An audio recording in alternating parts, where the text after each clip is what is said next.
in the federal government allocation to an agency. Yes. But after that, each agency presents its own budget proposals to the National Assembly. After it has been approved by the Minister of Finance and by the Presidency.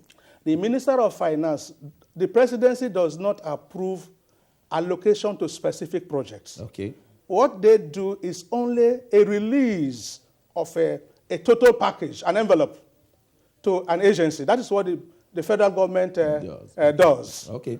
And thereafter, like in the case of the NDDC, the agency derives revenue not from the federal purse alone, also from the contributions from the oil companies. Okay. They now join these funds together and submit their own budget through the Presidency to the National Assembly, which has to be defended.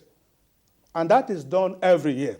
It is at the stage of the defense of these budgets that the National Assembly, in its wisdom, based on the envelope available, will have to spread the funds.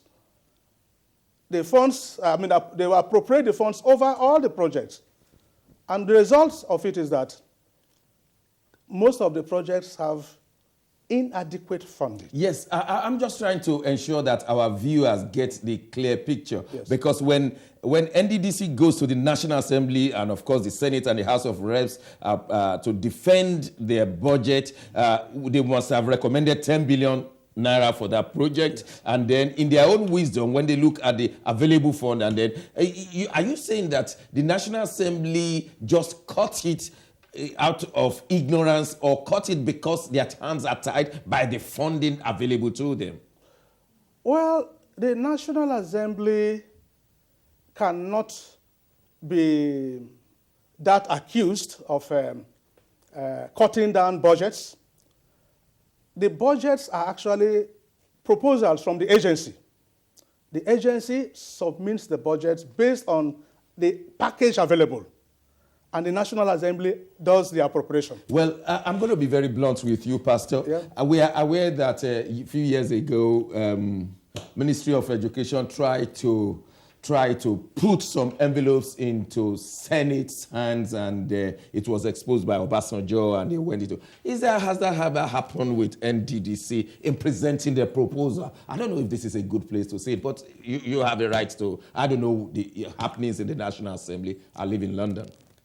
Now, the National Assembly, the NDDC submits the proposals to the National Assembly, and they go for the defense. Oh, okay. And after the defense, which is always televised, after the defense, if the National Assembly is satisfied with the defense, of course, the committee, both in the House of Representatives and the Senate, they harmonize and send agreed versions yes. to each of the respective chambers to pass. Yes. And that becomes the appropriation law for the Niger Delta Development But there Commission. has never been a conflict between the agency and the National Assembly. You've never experienced such a conflict before, for whatever reason. We cannot say there's conflict, because the National Assembly has the power of regulating, the power of oversighting, the power of appropriation. So the NDDC can submit a proposal, and when the National Assembly goes through it, of course, if the National Assembly in its wisdom says, the 2 billion you are requested for, we can't give you this. All right. We can only give you 1 billion. The NDDC does not have an option. We have a caller, if you don't mind. Yes. We have Thomas on the line. Good morning, Thomas. Hello, Good morning. Thomas. Yes. Hello, sir. Yeah. Where are you calling from? Yeah, I've been listening to the dialogue this morning, and it's a pity.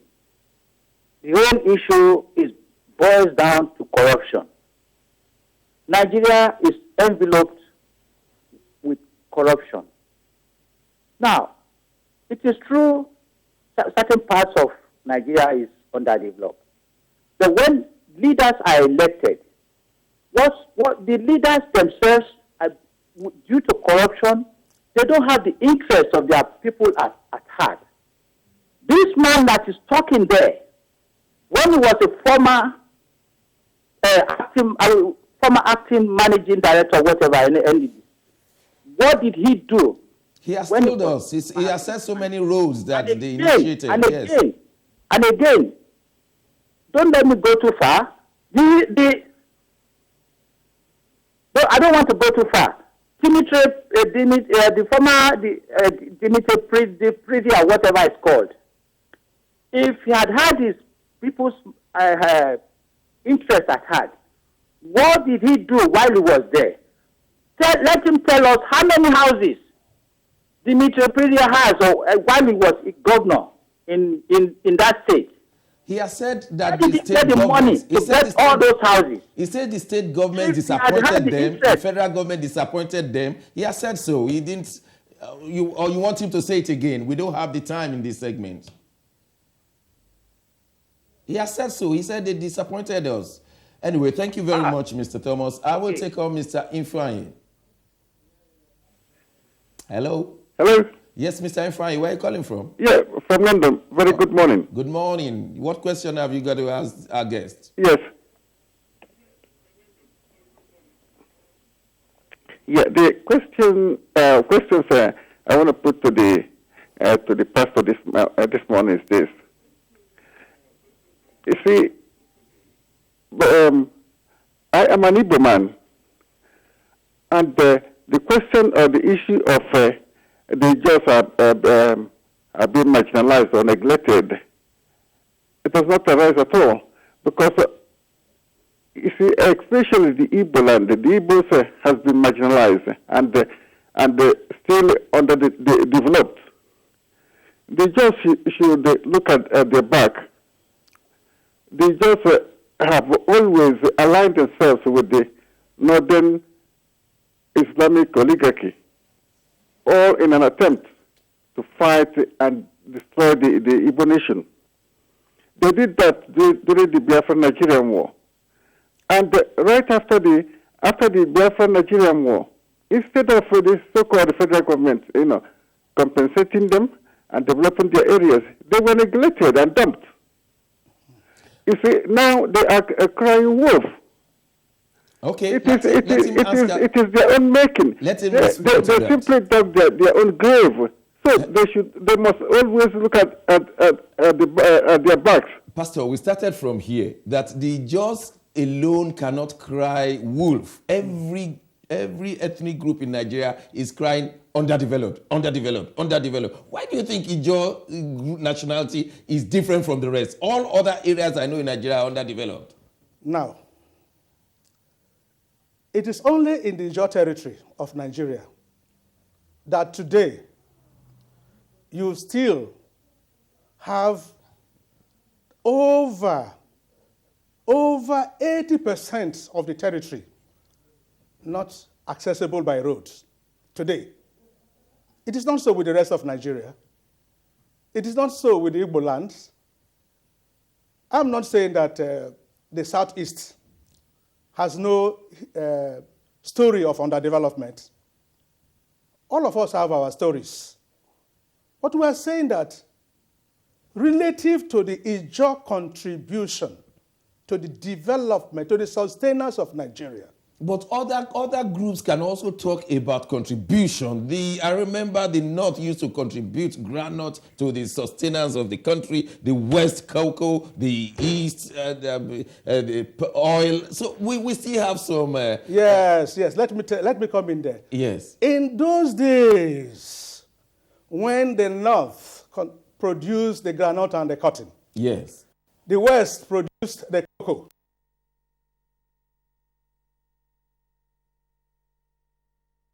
I was practicing federal system of government, but where today, the regions were exploiting the resources, where the derivation to the regions was as high as 50%, where the regions had the capacity to use the funds for the development of their territories. But it is no longer so. Today, we now run a unitary system of government. It's what I may call a pseudo-federalism. Okay, but was that the problem of these three regions, or the problem of military intervention in 1966 that has led us to, for the first time, to run a unitary form of government or hierarchical caused by the military structure itself. That's not the problem of the people. That's the problem. But we'll give you more chance to speak about this on the National Confab. About to go on a break right now. But for those of you who are interested in Christmas, I have this good news for you.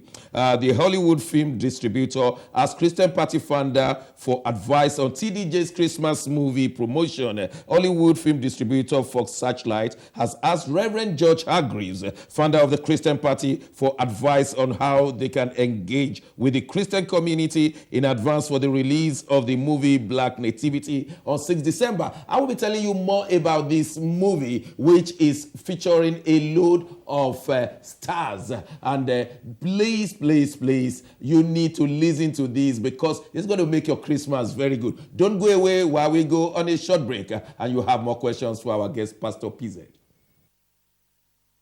Cultural, family-safe channel. Ben shows a mixture of information and entertainment television.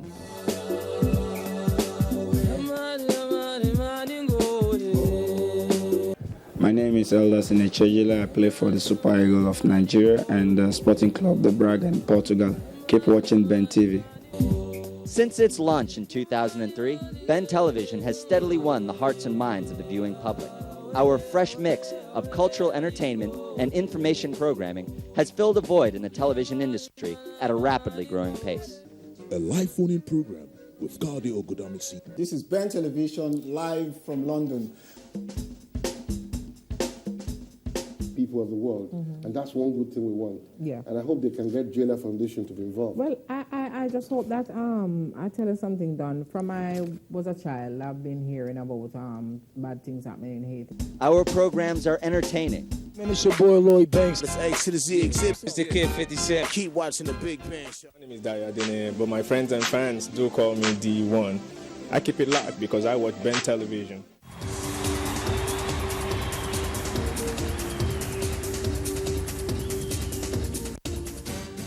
Our programs are information-filled. The only people that will change Africa ultimately are Africans. I think it signifies how important Nigeria is becoming in the global economy. We have a very strong relationship between the United States and Nigeria. And safe for family viewing. Well, let's say for once, I totally miscalculated. Before I knew it, they were both coming down on themselves like a surging volcano, man, left, right, boom, boom, boom. We show cultural programs for all the UK's many different ethnicities.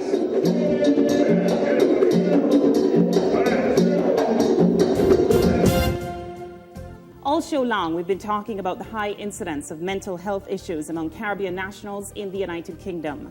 We ask the question, is the best remedy for those Caribbean nationals coming back to the Caribbean? We are back and we are discussing the African film industry as my favorite topic because you know what? I'm a huge supporter of the African film industry. And We have a limited time. Welcome back to the dialogue. Today we are privileged to have Pastor PZ, former acting managing director of Niger Delta Development Commission. He's been answering our questions concerning the development of the Ijaw people, and he is involved in different kinds of things leading to development of the Ijaw nation, spanning 6 states, but particularly he is from Delta State. We thank you for coming to the program. Thank you. Let's talk about the dialogue. What is the position of the Ijaw people on this dialogue? I'm going to say this because when the Okurum Committee visited Benin City, expecting to hear from South-South, the governor in Edo State lambasted the conference, the idea of the conference, rubbished the conference. The meeting in his own state did not conclude. In fact, there was a stampede. Thank God there wasn't any death, as we've seen in Anambra in the last 24 hours. But did you present anything at that stampeded meeting? First of all, permit me to first appreciate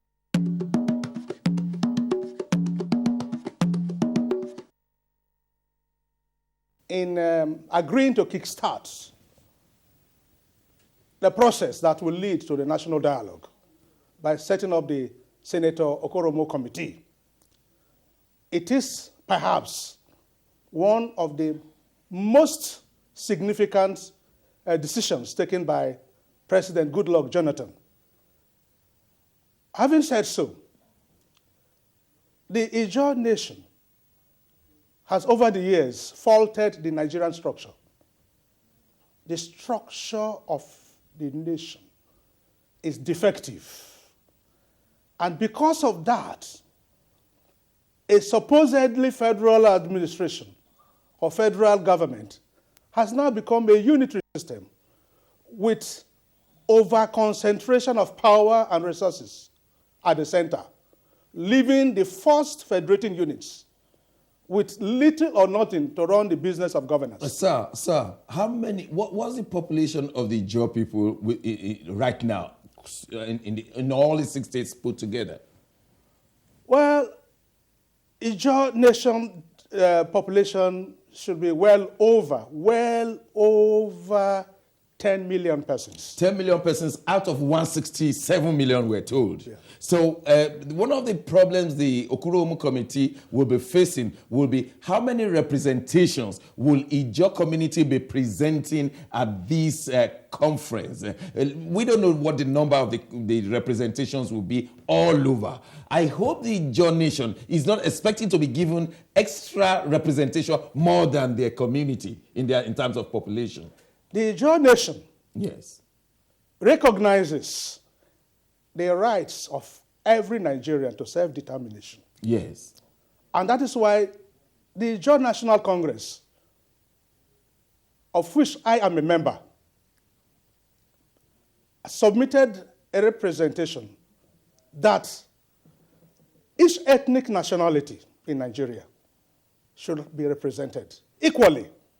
Equally? Yes, equally. The Northerners have been saying it will be unequal to allow unequal people to be equal to unequal people. I mean, you read what they said. Yes. Now, you see, when we talk about self-determination, every person, and that is why you see nations. There are some nations that are so small, but when they go to the United Nations, it's one man, one vote.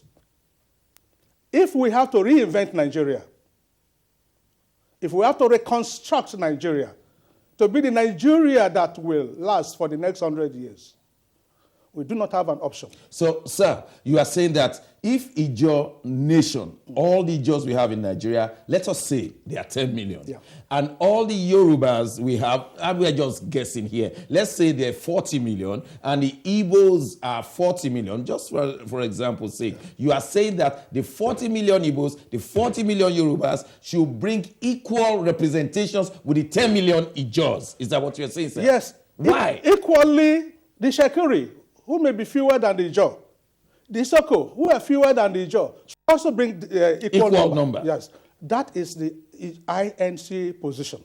The reason is this. Nigerians were never consulted before the amalgamation. And all through the colonial experience, the various constitutions, up to the current constitution we have, where there is a very fat lie that we, the people of Nigeria. But will you consider that fair if 10 million people bring the same number with 40 million people? Will that be fair? Yes, because no ethnic nationality is superior to the other. Yes, but that is the principle. Forget about it. Number is very important. No. We're talking about creating the new Nigeria. Because it will affect revenue allocation. Not at all. Because Nigeria has to be restructured. If Nigeria is not restructured, then we're not moving anywhere. If we are talking about representation based on the existing 36 states, for example, we're in trouble. Because the governors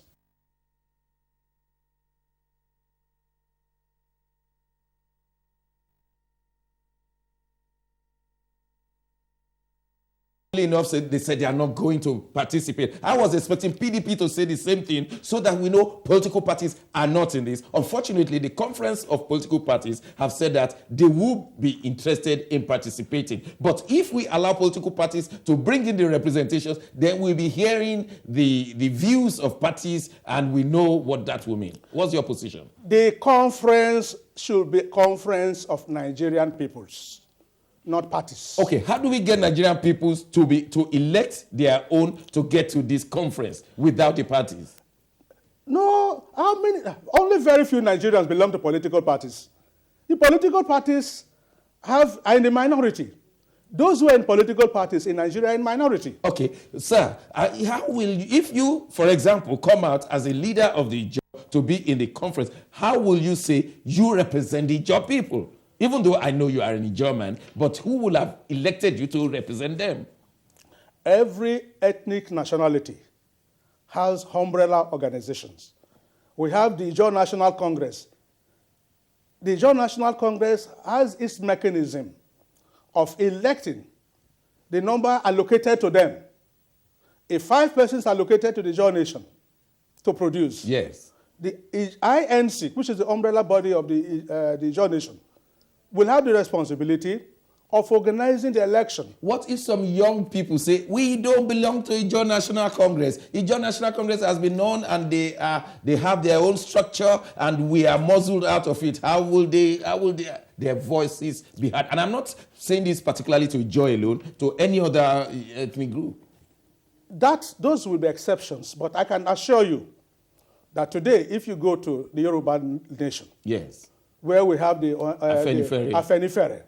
I've heard of the Afenifere Renewal Group. Yes. We have the Yoruba Unity Forum. Yes. We also have other groups. As a Yoruba man, yes, I can assure you that many Yoruba between 18 and 30 are not involved in this Yoruba Afenifere. They're just on their own. And these Afenifere have their own structure and people for a long time, yes, who we want to dominate. Yes, we have the OPC. The OPC. Now, let me say, if we now agree, yes, that ethnic nationalities will be the basis of this dialogue. Yes. Because we're talking about a truly people's constitution. That's right. That's right. A truly people's constitution cannot arrive if those who are constants in the Nigerian equation. Now, let us, we have North-South. We have Lagos colony. Yes. We have Southern Protectorate. Yes. We have Northern Protectorate. Yes. They are no more. Yeah. We had Western region, Eastern region, Northern region. They are no more. These are creations. We had Midwestern region. We had Midwestern region added in 1963. Yes. They are no more. 12 states were created by Yakubu Gowon. Yes. In 1967. Yes. They are no more. 19 by Murtala Mohammed. Yes. We had the 21. 2 other states were created by Babangida. Yeah. Babangida went further to create 9 more in 1991, making the states to be 30. Then Abacha created 6 to make 36. These structures cannot form the basis of representation. I think that's fair enough because we're talking of constitution. What constitutes Nigeria? They are the different people. That's fair enough. We'll come back to you, sir. Yeah, we have a caller on the line, Samuel. Mr. Samuel, how are you doing, sir? Oh, very well. Oh, go ahead, sir.